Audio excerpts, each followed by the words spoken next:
everybody. I'm Jessica Lockhart, the director of the International Institute of Humanology, and I have great pleasure today to be talking about a very, very important topic. I'm going to be doing so with two more experts. I will first mention that the three of us have an agreement with LegalMart. LegalMart is an association of legal workers, especially attorneys and lawyers, who work on helping other young attorneys and lawyers around the world become better at their profession, improve what they do, and find all kinds of tools and information to be the best they can be. One of those tools is the one we're going to be discussing today, and that the three of us are really proud to be offering through LegalMart to all these new lawyers and legal professionals. Before we move on, let me now introduce the three speakers to you. You know me, I'm Jessica Lockhart, director of the International Institute of Humanology, but the two stars of today are Hulya, who is connecting from Istanbul. She is, of course, a mentor and a coach, an author, and has many other interesting things. But today, she's here with us as a mentor for LegalMart. We also have Dr. Anthony Genumis, who is an expert in mentoring. He's connected from Oslo, and he's also very multifaceted and a professional with a lot of new ideas that I'm sure are going to intrigue you. The first thing I want to do is give you the floor, both of you, to ask you what you think mentoring really means. What do you think this mentorship is really about? Because I think there's a lot of confusion regarding this term. Hulya, would you like to start? What do you think mentoring really means, or what it is? Thank you so much, Jessica, for this opportunity, and for everyone, welcome to our listeners. This is really awesome that we can share here some insights. And as Jessica mentioned, we are here on part of LegalMart, and I'm really thrilled to be part of the mentor program. And not only on that, I am mentor in different programs as well, which I'm going to cover maybe later on. But what does mentoring mean for me? Mentoring is really to share our experiences of work, life, business with someone who would need to have some guidance, might have some struggles, or just need advice. It's really a guided conversation, an interactive conversation with people. It's not one way, it's two ways, because as well as the mentee, the mentor learns as well. And we as mentors are really tuning into the mentee to understand what is the struggle or what is the outcome. Doesn't need to be a struggle as well. A mentor or the mentor relationship can be about something that the mentee has set for themselves, a goal to be a better public speaker, for example, right? And we as mentors who are good in public speaking might be the best person to give advice. So I see this as elevating the individual from A to B with our guided and experience sharing, interactive dialogue, which really gets results and where we can see the mentee flourishing. Thank you, Hulya. Anthony, what would you like to add? What do you think it is, and what would you like to say from your own perspective? Sure. So I think the old phrase, no one is an island, comes to mind when I think about mentorship. And basically that just means that we're all kind of interdependent. And I think that's what mentorship is all about. It's kind of taking advantage of some collective intelligence that we have as people throughout our lives and finding ways of distributing that intelligence, finding ways of disseminating those ideas and those opportunities. So it's really about giving new opportunities to people who may not have those opportunities otherwise. Thank you so much, Anthony. I would just like to add to this definition. I was trained as a language teacher at a very young age. My father was a teacher trainer. He taught teachers how to teach. And I remember that he used to say that teachers should have a whole box of tools to help their students. That one tool might be worth it or valid for one type of student, but that teachers needed other tools for other types of students.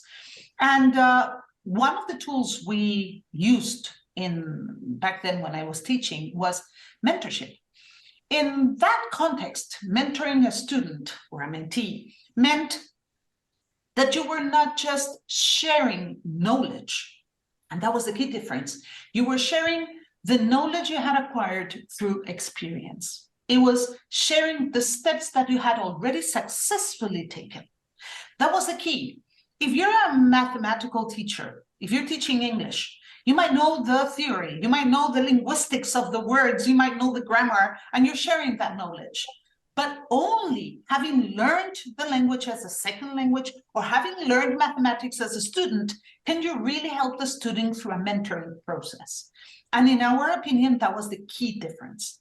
So whenever we work with clients in the mentoring programs, I'm also a part of many other mentoring programs, what we do is we take that experience that we've lived through and we share it with the ones who have never experienced that, so that they don't have to go and discover a path that we already covered and that we already know how to walk on.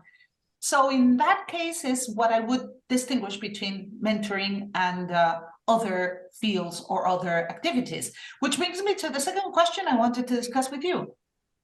There's a lot of confusion in terms. I mean, everybody is doing everything nowadays, and it's quite confusing. What is a mentor? What is a coach? What is a teacher? What is a counselor? What is a...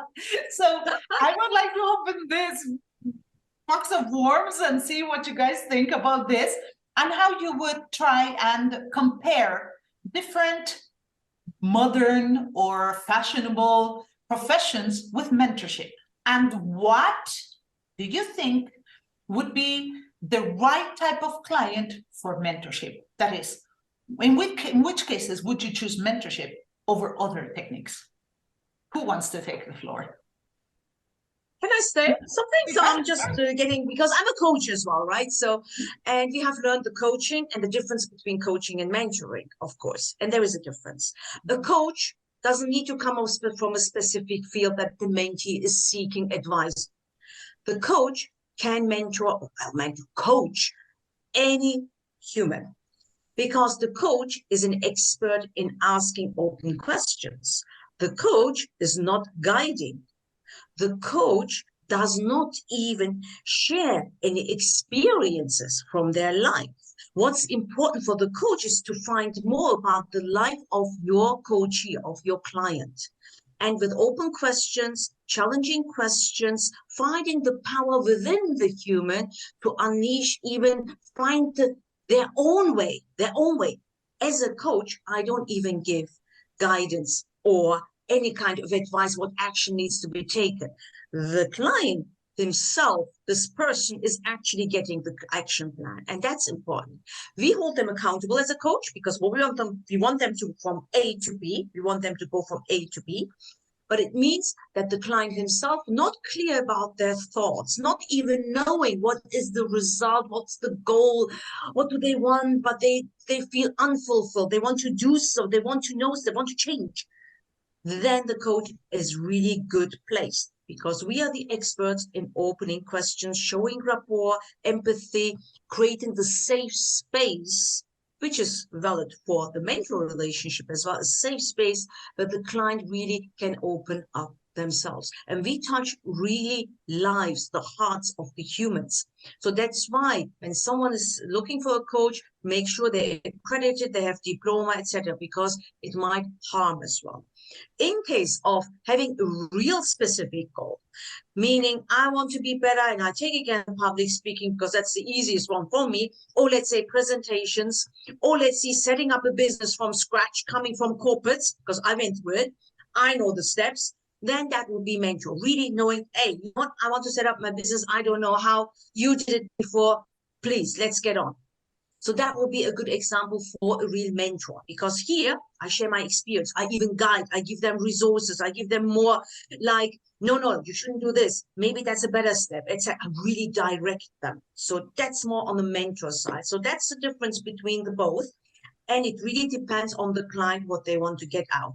Mind me, What I do a combination in my session because sometimes the client gets stuck. So I nudge them a bit with my experience so they get a bit of, light bulb coming up and then can take it forward. So that's me. Anthony?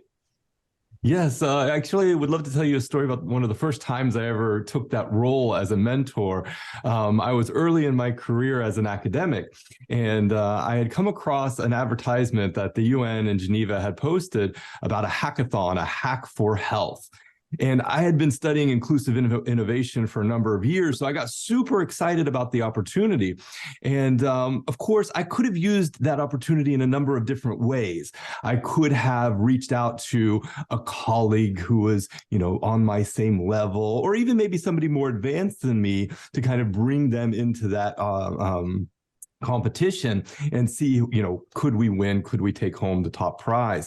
But instead, I went to my supervisor and I asked her, I said, would it be possible, would you be interested in funding 3 bachelor's students to come with me to compete in that event? And she was thrilled that I wanted to bring my students. So she said, yes, absolutely, bring those students. It would be amazing. So I drugged these 3 students along with me. They didn't know what they were getting into. They just kind of trusted me and said, Anthony, whatever you think we should be doing, we're gonna follow you. So I drugged them into this session, and we had a mix up with our flight. So we ended up in late. We ended up just pouring off sweat. It was the middle of the summer. So we were very bedraggled by the time we got there. Again, we didn't really know what we were coming up against. And we look around the room and there's teams of 10 PhD students from Turkey. There are teams from MIT. It was an intense competition. And my students were first semester bachelor's thesis students. So kind of imposter syndrome took over immediately.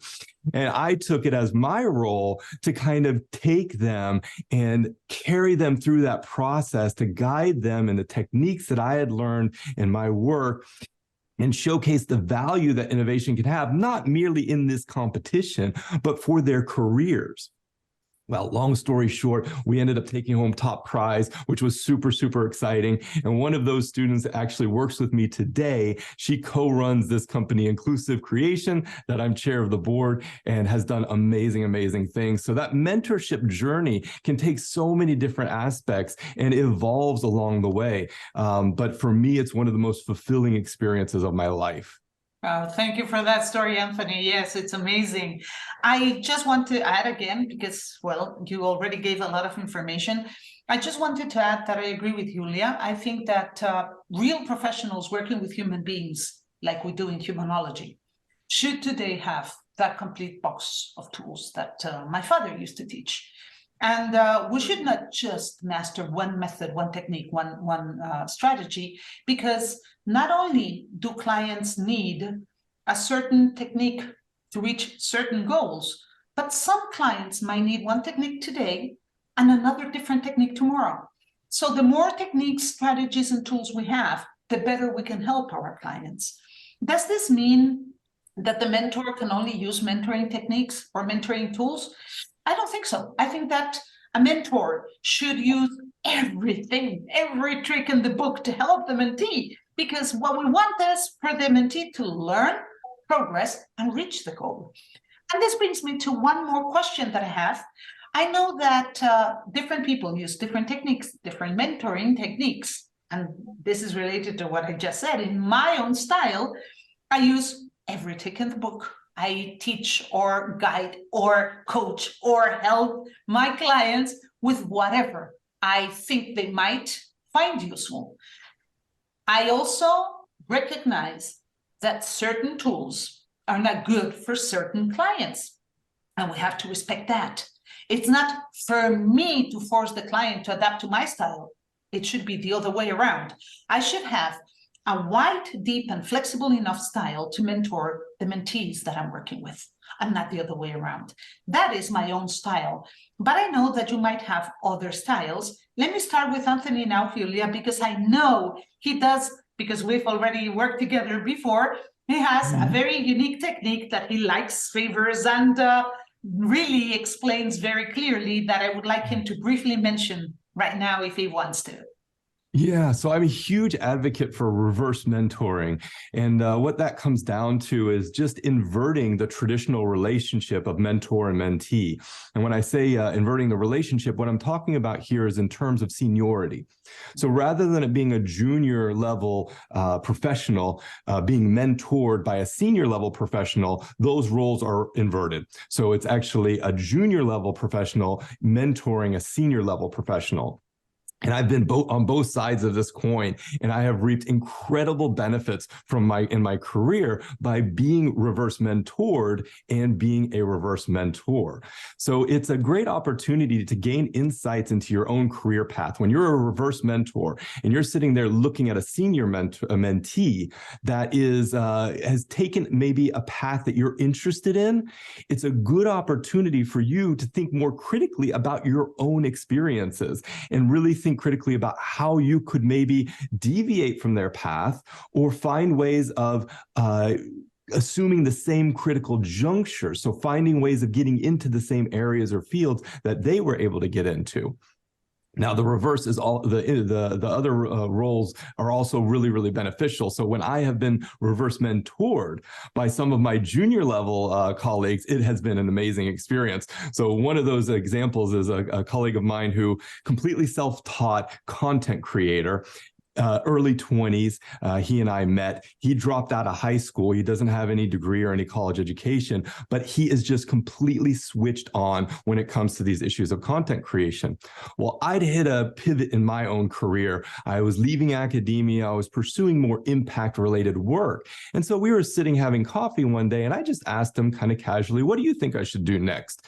And he looks at me, he says, you should start a podcast.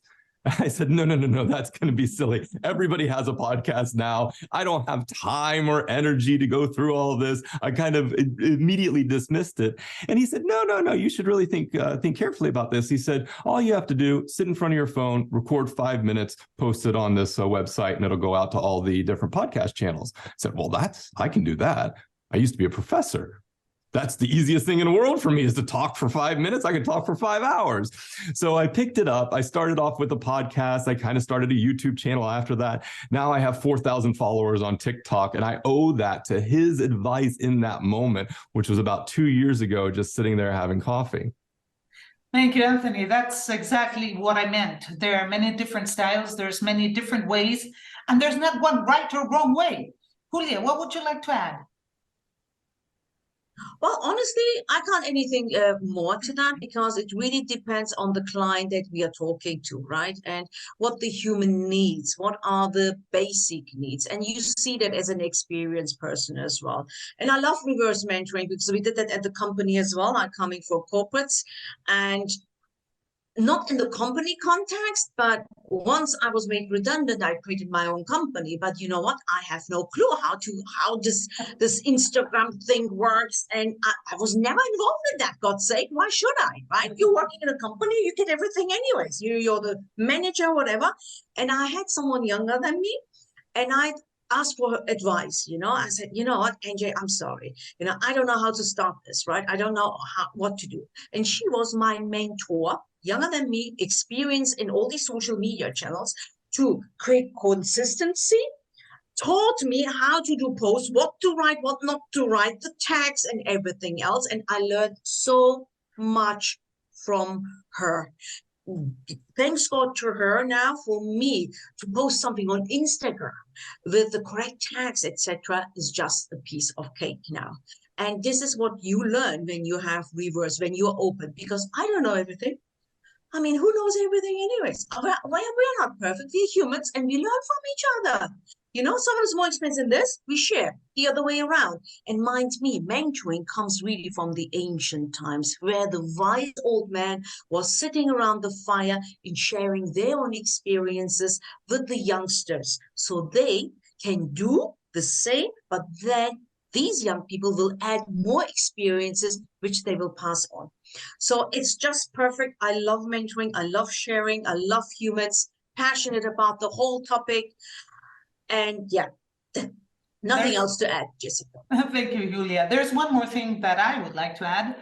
Another thing I learned from my father, he was, I think, the best teacher trainer I ever met. He was very advanced. I mean, I'm talking about 50 years ago, 50 years ago, 40 years ago, and he was already doing all these things. Imagine. So one more thing he taught his teachers was sometimes the best teacher or mentor is not the one that knows a lot, but the one that just learned what you need to learn. Sometimes you can be a professor at university, you can be a teacher in school, and there's this kid who doesn't learn something and he doesn't get it, and he doesn't get it.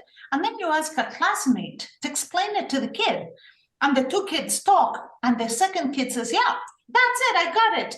Why? Because when you're so close to the learning process you underwent yourself, it's very fresh in your mind, and you use a different technique that is more adapted to your age group, to your level of knowledge, to many other things.